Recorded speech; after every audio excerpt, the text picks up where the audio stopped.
स्थिर वैद्युत स्थितिज ऊर्जा। देखो स्थिर को कहते हैं अंग्रेजी में इलेक्ट्रो, और वैद्युत को माने स्थिर को कहता है स्टैटिक, और वैद्युत को कहते हैं इलेक्ट्रो, स्थितिज को कहते हैं पोटेंशियल, ऊर्जा कहते हैं एनर्जी। आज इसी के बारे में हम लोग को जिक्र करना है। देखो ये होता क्या है, मान लो कि अनंत से एकांक आवेश को उठा करके किसी बिंदु तक लेकर के आते हैं, तो हम जितना कार्य करते हैं वही कार्य स्थितिज ऊर्जा के रूप में संचित हो जाती है। आप इसको वैद्युत विभव भी कहे थे, याद करिए कि अनंत से एकांक आवेश को उठाकर किसी बिंदु तक लेकर के आते हैं तो हमें जितना कार्य करना पड़ता है उसको वैद्युत विभव कहते हैं। लेकिन ये जो कार्य होगा जब वह स्थितिज ऊर्जा के रूप में संचित हो जाता है तो उसी को कहते हैं स्थिर वैद्युत स्थितिज ऊर्जा। को समझे हो?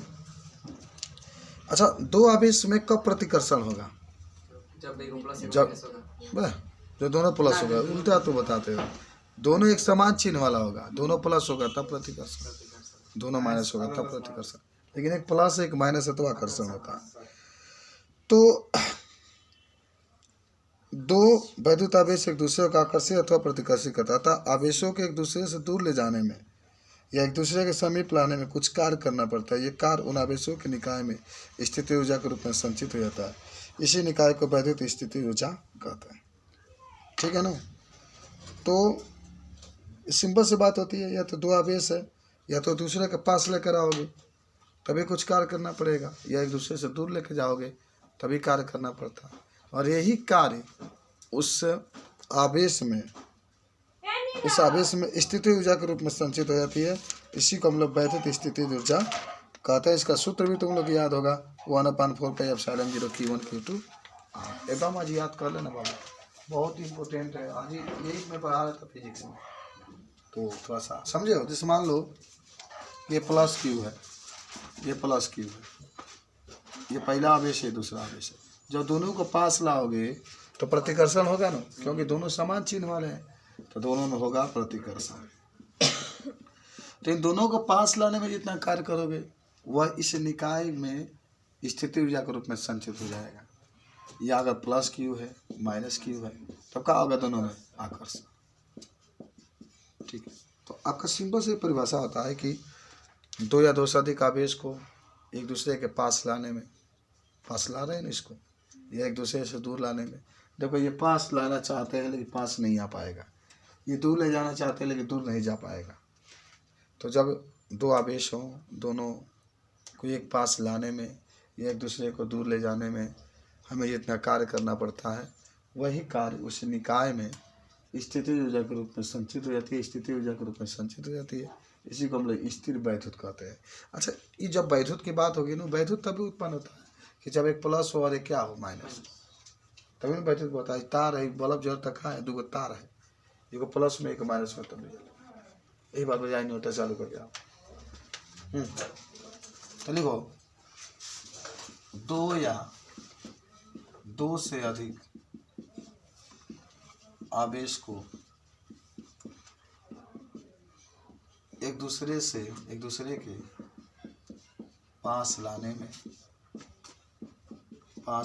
में या दूर ले जाने में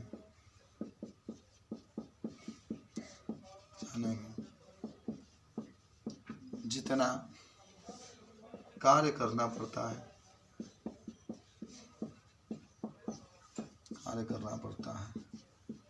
वही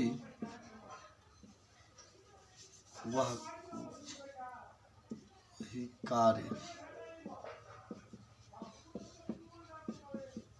इस निकाय में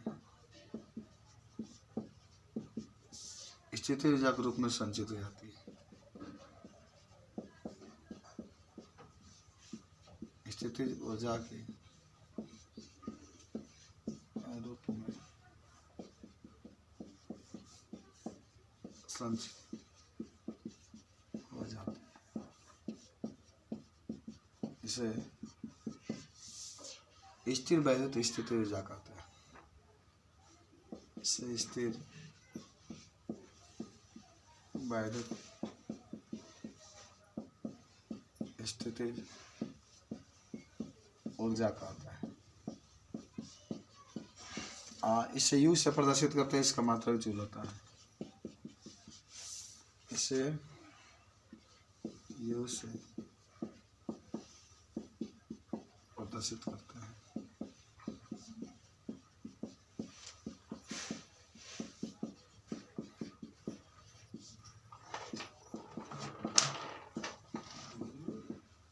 इसका मात्रक जूल होता है।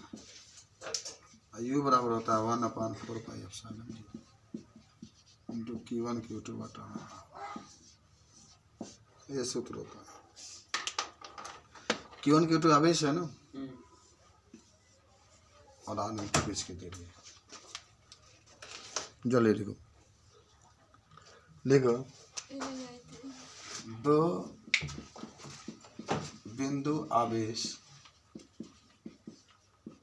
10 कूलाम तथा 100 कूलाम के हैं तथा इनके बीच की दूरी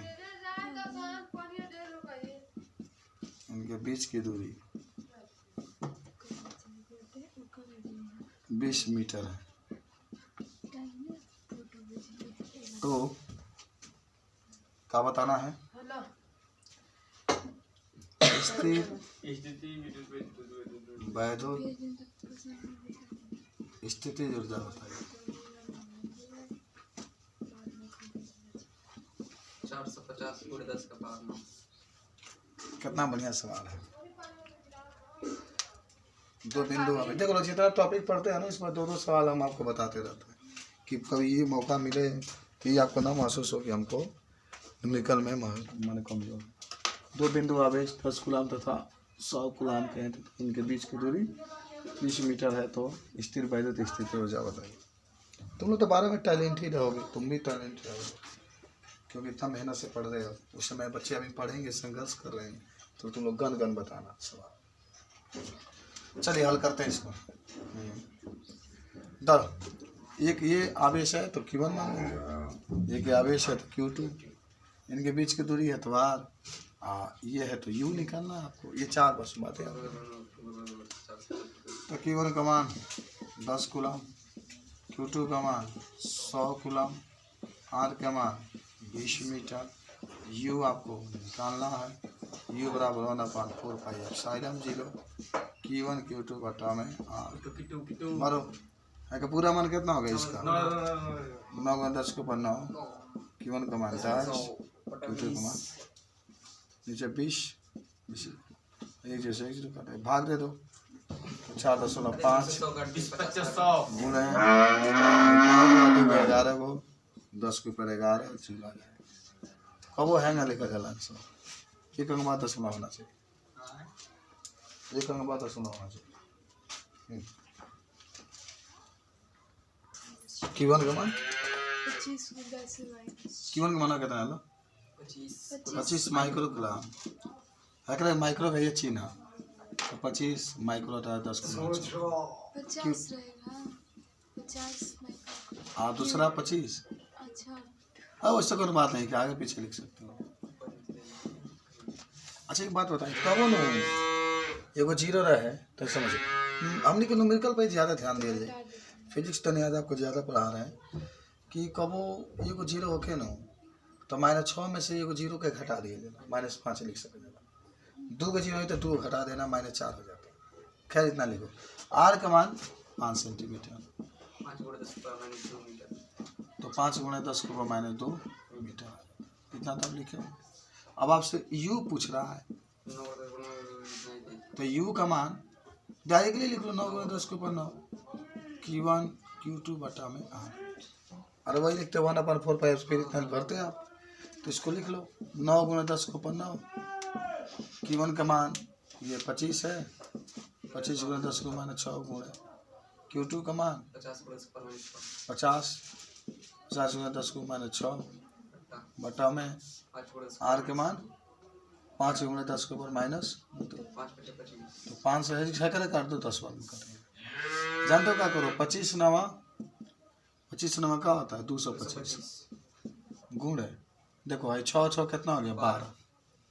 ये 2 जा रहा है ना, प्लस में हो जाएगा तो 9 2 11 हो जाएगा, 1 है जब 12 तो 10 के ऊपर 12 और 10 के ऊपर है -12 समझो क्या 12 9 तबा आई 2 को जाता फिर प्लस में हो जाए 9 2 11 एगो 10 है बाटे एक ऊपर 1 12 तो हो गया 225 गुणे आई देखो 10 के ऊपर 12 माइनस 12 हो गया 225 गुणे 10 के ऊपर 0 तो 225 गुणे 10 के ऊपर 0 के माने खाली 225 जूल आपका आंसर नोट कर लीजिए इसको कितना आया है हाँ यदि 2 बिंदु आवेश 10 पिको कूलम 10 पिको कूलाम है 9 माइक्रो कूलम तथा 9 माइक्रो कूलाम है तथा इनके बीच की दूरी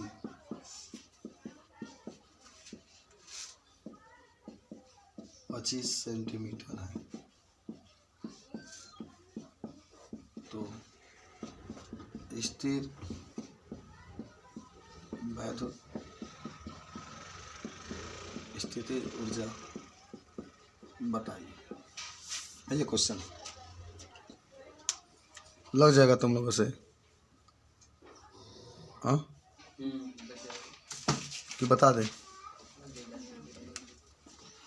हल कर लो अभी क्या अगला हेडिंग बना लो जल्दी से बता देते हैं सब ये Q1 को लिखोगे ना तो 10 पिको कूलाम है तो 10 गुना 10 को माइनस 12 Q2 के लिखो 9 माइक्रो कूलाम तो 9 गुना 10 को माइनस 6 कूलाम R का मान 25 सेंटीमीटर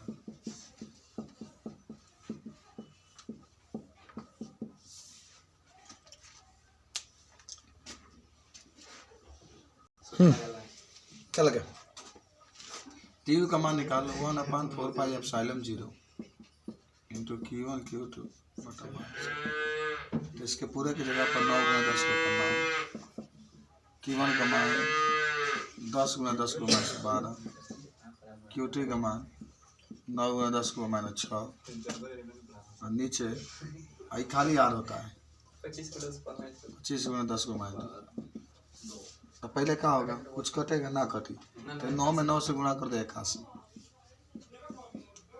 9 गो हाई 2 को जा रहा है तो हाई 12